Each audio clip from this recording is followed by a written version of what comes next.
My name is Patrick Murphy-Racy, and I'm here to do a very short, quick review of the brand new, just released Samyang 135mm f2.0 lens.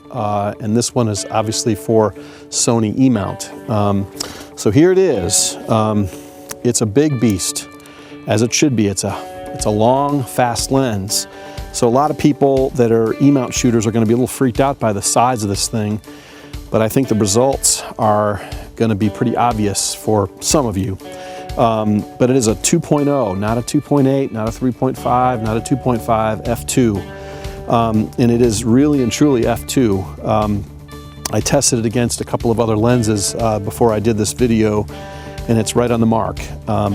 Their 85-1.4 I've never felt was really a 1.4. I think it's like a 1.5 or 6 or so. It's much faster than 1.8, but anyway, I digress. So it's a true 135 f2. So what's significant about this particular lens is it's the first long prime that's fast that's offered in E mount. There is no other lens that's longer than 55mm that's made for this mount. So I'm pretty excited about that because I love to shoot long. I shoot a lot of portraits with 200mm, 135, 100, and so on. And the other great advantage to this lens, obviously, is if you're an A6000 shooter or just an APS-C E mount shooter, this is a 202mm f2.0 field of view. So it's an incredibly fast lens. Now it is manual focus, and that's going to freak out people too. I'm an old guy, so I used to manual focus all the time, so it doesn't bother me at all. I'm just so happy to have the ability to shoot a fast, long lens in the Sony E mount with a proprietary lens rather than something that's with an adapter. So a couple things about it. Number one, it's quite different than what you'd find in these. A lot of people would say, well, why would I buy that? I already have the 7200 f4. And the 7200 f4 is a fantastic lens. It's a great lens, don't get me wrong, but it's f4. And this is 2 full stops faster than that. And so I've put together a couple of examples. I just shot my son after school today, and I have some images. These are pictures of him shot with the 135. And here's a zoom in on one of his eyes, so you can see just how sharp this thing is.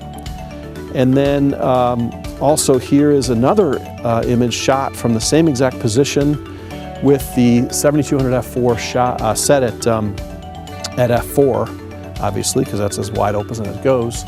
And then I just adjusted the lighting so that it would be appropriate for him to be the same exact field of view as the 135 f2. And you can see the difference is pretty stark. Now the Sony lens, I think the color is a little bit better on it.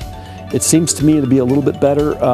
There's maybe a little bit of yellow in the Samyang, but it's certainly something I can easily fix in post.